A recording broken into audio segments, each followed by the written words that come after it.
네, 코로나19 확산세가 이어지면서 신규 확진자가 이틀째 700명대를 기록했습니다. 전날보다 다소 줄었다고는 하지만 수도권 신규 확진자가 전체 확진자의 85%가 넘는 등 불안이 커지고 있는데요. 취재기자 연결해서 자세한 내용 들어보겠습니다. 이승훈 기자. 네, 이승훈입니다. 네, 신규 환자가 이틀 연속 700명대입니다. 특히 상당수가 지금 수도권에 집중돼 있죠. 예, 하루 신규 환자는 762명입니다. 794명보다 30명 이상 줄기는 했습니다만 여전히 많습니다. 감염 경로를 보면 국내 발생이 712명이고요. 해외 유입 사례가 50명입니다. 신규 환자도 많지만 해외 유입 환자 역시 많이 늘었습니다. 지역별로 보면 먼저 수도권 환자가 607명입니다. 서울만 300명이 넘는 등 수도권 신규 환자가 국내 발생 전체 환자의 85%가 넘습니다. 수도권 밖에서는 부산 17명, 대전 16명, 경남 10명 등으로 환자 수도 적지 않고 범위도 넓습니다. 코로나19 관련 사망자 역시 3명이 늘었습니다.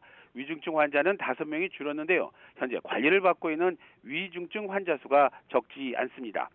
어제 하루 1차 백신 접종자는 14,000여 명입니다. 또 10만여 명이 접종을 모두 끝냈습니다. 하지만 국민 1차 접종률 아직도 30%에 미치지 못하고 있습니다.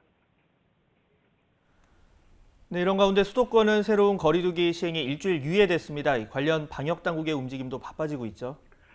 정부는 지금의 유행 상황이 매우 유동적이라서요. 일단 이번 주말까지 추이를 더 지켜봐야 한다는 그런 입장입니다. 그리고 다음 주 초부터 서울과 경기 등 수도권 지자체의 대응책을 들어본 뒤에 협의를 거쳐서 통합적인 대응책을 준비하겠다고 밝혔습니다. 이에 따라서 달라진 거리 두기와 관련한 수도권의 구체적인 방역 대응책은 다음 주에나 결정이 날 걸로 보입니다. 방역당국도 이른바 트래블 버블과 관련해서는 국토부와 외교부가 관련 국가 등과 협의를 진행하고 있으며 진정 사항이 있으면 발표하겠다고 말했습니다. 특히 오후에는 7월 코로나19 백신 접종 세부 계획이 나옵니다.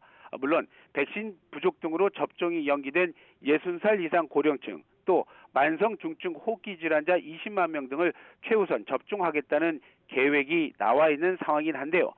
세부 계획은 달라진 게 있는지 관심을 갖고 현재 지켜보고 있습니다. 지금까지 YTN 이승훈입니다.